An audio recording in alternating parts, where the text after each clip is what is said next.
Hoje eu tenho um convidado muito especial. Hoje eu trouxe para conversar comigo sobre um assunto extremamente importante, muitas vezes controverso. Então hoje estou com o Dr. Paul Jacob, médico nutrólogo, que ele vai ajudar a gente a entender um pouquinho sobre terapia de reposição hormonal. Quando que a gente começa? Tem indicação, não tem indicação? Quais são os prós e contras de fazer a terapia de reposição hormonal? Ou será que dá para viver sem? Ele vai contar pra gente. Não dá para viver sem. Opa! Por quê? Porque o final dessa história toda que nós vamos conversar hoje aqui chama-se sarcopenia. E a sarcopenia dá até pena de ver as pessoas que já as têm, estão no nosso meio, não são diagnosticadas, enfim, são pessoas que têm uma fragilidade muscular tremenda, são pessoas que não têm desempenho nem intelectual e com o tempo vai atingindo a parte emocional da pessoa. Então é como se fosse uma pessoa lesada. Então essa terapia de reposição hormonal masculina e feminina, ela é muito importante no sentido de vocês manterem um discurso muito em voga, hoje chama-se longevidade. Então não existe nenhuma maneira de vocês trazerem à tona essa realidade que é: eu quero viver pelo menos quantos anos a minha avó viveu. Os pais já não contam mais. Então vai lá, 80, 90 anos. Aí você vira e pergunta assim, mas e como é que essa sua mãe, ela depois da menopausa, ela viveu? Viveu mal, doutor. Viveu até os 80, mas muitos sintomas, muita perda de qualidade de vida, sabe? Outro dia eu estava vendo uma senhora que tinha pelo menos uns 80, 90 anos e estava fazendo uma corridinhas básicas dessas aí que a pessoa faz aí de 40, 50 quilômetros. Tinha a cara de pessoa de 80 anos, mas visivelmente aguentou o tranco e foi muito bem no discurso, é uma coisa invejável. Só que vocês têm que começar a enxergar isso e começar a entender que tem que haver reposição hormonal. E quando começa? Tem uma idade melhor para começar? A menopausa começa com 35 anos de idade. E ela vai até, nessa faixa etária, vai aparecer nas pessoas até 55 anos. Da minha experiência de consultório, eu vejo que as minhas pacientes com 42, 43 anos já começaram com a menopausa, muitas vezes interrompendo a menstruação, com aqueles sintomas clássicos, né? Uma hora vem uma menstruação abundante, de repente, não. De repente, passa 2 meses sem vir o fluxo, e quando vem produzindo até sintomas e sinais físicos de anemia. Aí o médico vai tratar a pessoa como anêmica, mas o problema não está na anemia, está nesse descompasso da modulação hormonal, né? Entre o estrógeno, progesterona, testosterona e outros hormônios, como já citei aqui, o ocitocina. Mas olhando esses hormônios, o estriol, o estradiol não pode estar muito baixos, tá? A estrona é muito importante esse tecido mamário para manter o tecido mamário, mas eu pessoalmente não uso porque desse monte de bandido que tem aí, o que é cancerígeno é a estrona, né, E2 lá. Aí o que a gente faz? A gente pega, respeita isso e enche o tanque com os outros hormônios, levanta o nível dos outros hormônios, né? Ah, mas doutor, um dia eu fui lá na minha médica, eu estava com uma estrona ou estradiol muito alto, 600 não sei quanto, e perguntei quanto é que estava a progesterona. Estava bem alto também, doutor. Então o sinal aqui está um sinalzinho que as coisas vão mudar. Mas não é ruim, não é doença. Tá bom, tá. E quando é que eu vou fazer a reposição hormonal? Ah, fazer a reposição hormonal, eu falei um pouco agora. E quando é que não vamos fazer a reposição hormonal? Aí que está a grande questão. Câncer, doenças hepáticas, dá para fazer? Em equilíbrio, doenças hepáticas eu não faço, porque é contraindicação. Trombose eu não faço. Paciente que já teve trombose, paciente que já teve doenças que envolvem o fígado, talvez não saibam, mas hoje ainda está muito na moda a homocisteinemia, né? que aumenta a homocisteína, que vai produzir cirrose hepática e depois vem o câncer. Então você vê, a gente fala um pouquinho aqui do hormônio feminino e acaba num câncer lá de fígado, um câncer, enfim, de cólon, o câncer de intestino grosso. Então esses desequilíbrios todos, eles não vão ficar só a nível de uma disfunção, seja até psicológica, né? Famílias disfuncionais, né? Isso acaba caindo no processo também de prognóstico do paciente que tem câncer. Sim, mas minha família nunca teve câncer, eu tive. Pois é, será que não seria melhor, ter sido melhor você ter feito uma dieta alimentar? Olha, eu estou colocando isso na frente da reposição hormonal e da modulação hormonal. Dieta, gente, dieta, vocês têm que ter um modelo de dieta cheia de fibras, como é do Mediterrâneo, né? Vocês têm que ter um intestino cheio de bactérias chamadas preverelas, que são bactérias dos vegetarianos, que essas coisas não acontecem. Vocês têm que ter também a visão de quem já teve essas doenças e não pode fazer a reposição. Tá certo ou tá errado? Tá errado. Por quê? Porque o paciente que se tratou de um câncer, seja de pele, seja de útero, seja de qual for, depois do tratamento, sim, ele está liberado a fazer a reposição hormonal. Isso chama-se contraindicações, bom senso. Tá? E a gente vê assim muitas vezes a cliente, né, a paciente, ela procura o médico tentando a terapia de reposição hormonal, né? E às vezes ela não se adapta, ou às vezes ela pensa que aquilo é para a vida dela. Então assim, o médico prescreveu testosterona, prescreveu estradiol para ela utilizar, progesterona, aí beleza, estou tomando, estou fazendo a minha reposição hormonal, mas esquece de fazer os retornos periódicos ao médico. Que isso também é extremamente importante, não é, Dr. Paul? Ter este acompanhamento, saber se as doses estão adequadas de qualquer um desses hormônios, para saber se suprime um, se aumenta outro. E o papel da alimentação, ela é extremamente importante para ajudar o quê? Ajudar nas vias de detoxificação hepáticas. A gente precisa ajudar o fígado. Então, caprichar nas crucíferas, para quê? Para elas também liberarem os xenobióticos, que o Dr. Paul falou muito bem em relação a isso. Nós não podemos ser mulheres inflamadas, mulheres ricas em radicais livres, porque nós vamos estar fazendo a reposição hormonal e em vez de ela ser benéfica para a gente, ela pode ser maléfica para a gente. Então, dá para explicar um pouquinho mais em relação a isso, a essa prescrição, de quanto em quanto tempo que é importante para a mulher, para ela observar o quanto ela melhorou. Muitas vezes ela percebe que ela melhora rápido, principalmente quando os níveis hormonais estão muito baixos. Então, quando você coloca, a mulher sente vida de novo, né? Mas depois ela acostuma. E será que ela está aplicando no local correto? Será que ela está manipulando em um local correto, em que ela está recebendo realmente aquilo que seria o ideal para ela receber? Como saber disso? Então, como é que o senhor pode ajudar as mulheres que estão nos ouvindo em relação a um assunto tão controverso que é a reposição hormonal? Tá, então eu vou ser um pouco amplo na minha resposta. As pessoas, eu também sou uma pessoa, viu? As pessoas tendem a transferir à autoridade a responsabilidade de um produto que ela quer comprar.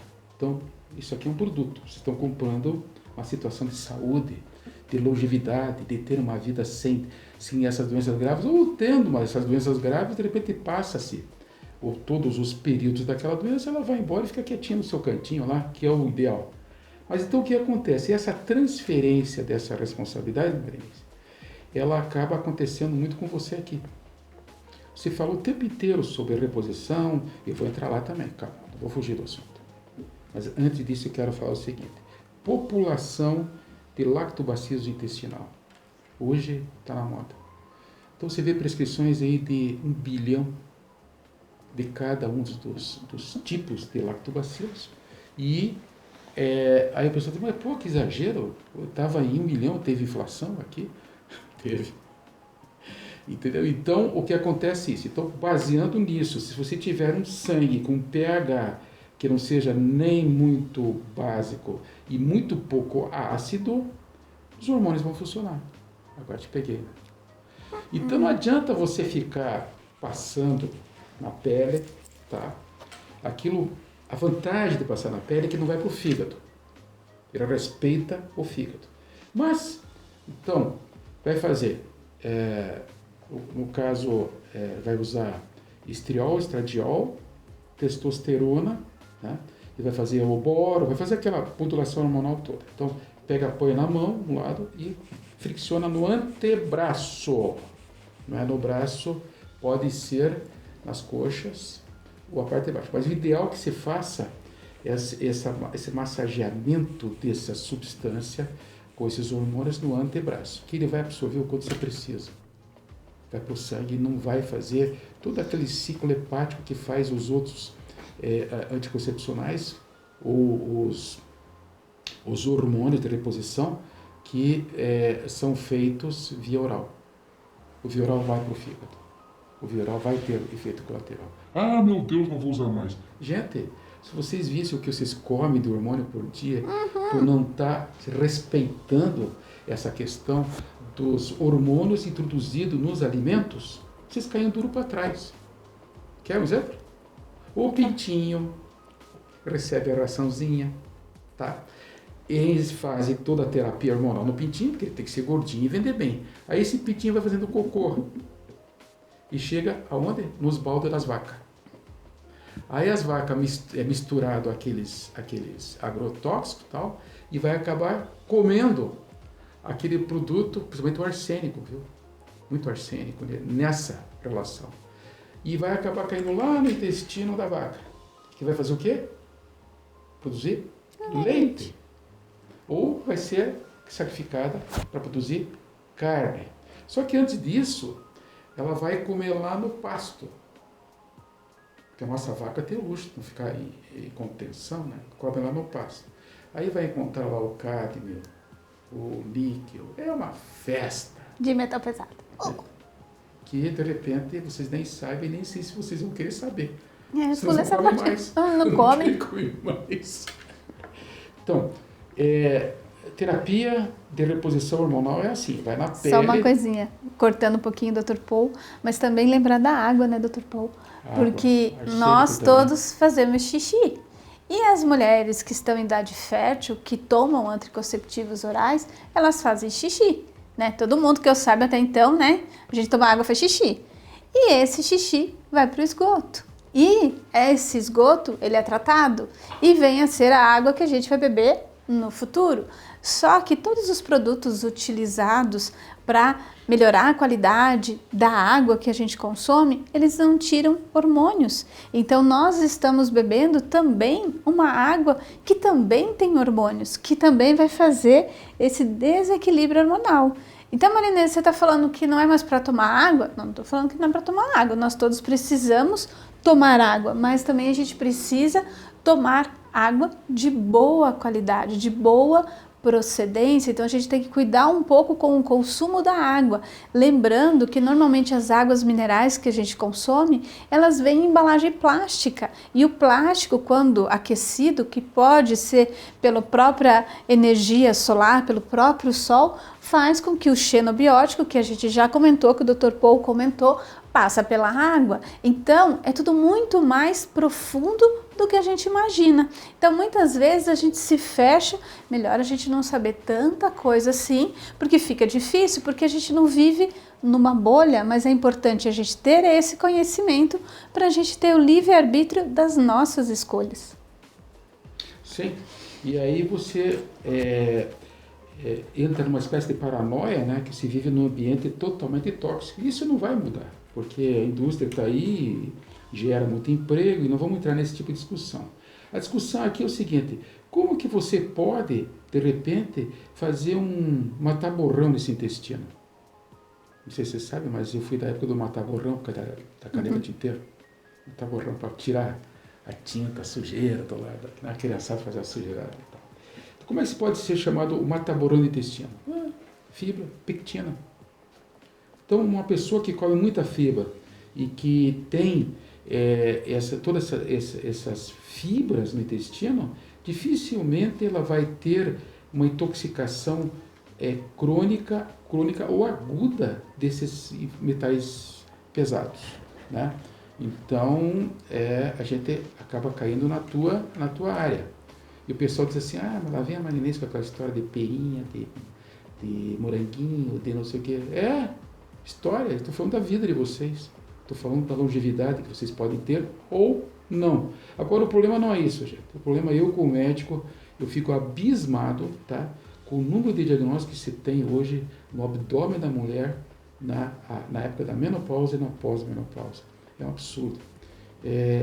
Esse negócio também de fazer tomografia, geralmente aparece um tumorzinho, eles geralmente não são benignos, e o pessoal negligenciou pelo menos 20 a 30 anos da vida deles comendo mal e comendo substâncias químicas. Por exemplo, vocês estão lá, chega o Narciso para comer com vocês, de vez em quando ele aparece, né, levanta o cano assim. Chegou, e a mulher que agradou o cara, né, porque meu namorado, não sei o quê, comprou um vinho especial e comprou um super queijo. Gente, vocês não têm ideia o que vai entrar de alumínio, de chumbo, de água oxigenada dentro do abdômen de vocês. É um absurdo o que acontece. Então, pode ter certeza que isso vai alterar toda a questão hormonal, inclusive essas famosas cólicas abdominais que a mulher tem. Todo mundo está tomando anticoncepcional para evitar a síndrome de Steven Johnson, né, que é aquelas feridas no rosto, aquela coisa, a mulher fica feia assim. Então eles usam o anticoncepcional, tá? Mas e daí? Vai ter que ter uma consequência. Concorda ou não? Uhum. Aí a mulher tem que tomar, presta atenção, 5 anos e para 6 meses. Senão vai trazer consequências hepáticas, rompe o hepatócito, lesa o hepatócito. 5 anos para 6 meses. De terapia hormonal. Você vê uma pilorezinha que ninguém diz nada para aquilo. Então, será que não é melhor fazer isso com uma dieta junto? Sim, com certeza. Detox, dieta, tem tanto nome bonito hoje. Dieta desintoxicante. E já vai no embalo também o outro fato, que você vai chegar para o Narciso e vai dizer assim, Narciso, eu não sou isso que você está pensando, vai go home. Vai visitar a outra vítima. E assim, Dr. Paul, para finalizar, qual é a sua grande dica, o que você pode falar para as mulheres em relação à terapia hormonal? Que você falou que é importante, que todas as mulheres devem fazer, a idade que vai começar, depende muito dos sintomas, de tudo, mas para finalizar, o que você pode falar para as mulheres que estão fazendo terapia hormonal? Não deixem de fazer por medo. Tirem esse mito da cabeça, tá? Ela é muito importante, uma vez que seja bem administrada e bem controlada com uma dieta alimentar, cuidando dos sintomas, não tem perigo nenhum. Façam, recomendo, para inclusive evitar outras doenças. Imaginem se o Conciso 2014 de reposição hormonal em ginecobstetrícia recomenda que se use em pacientes que já tiveram, não estão tendo, estão equilibrados, trombose venosa, que é um grande pepino da terapia hormonal. Você imagina quantos estudos já não tem atrás disso. Então o grande enfoque é esse, façam e aproveitem os bons efeitos disso aí. Isso mesmo. E de quebra, tem uma alimentação saudável. Agradeço imensamente, Dr. Paul, por essa excelente explanação. E você, mulher, acredite na terapia, mas acredite numa alimentação saudável concomitantemente.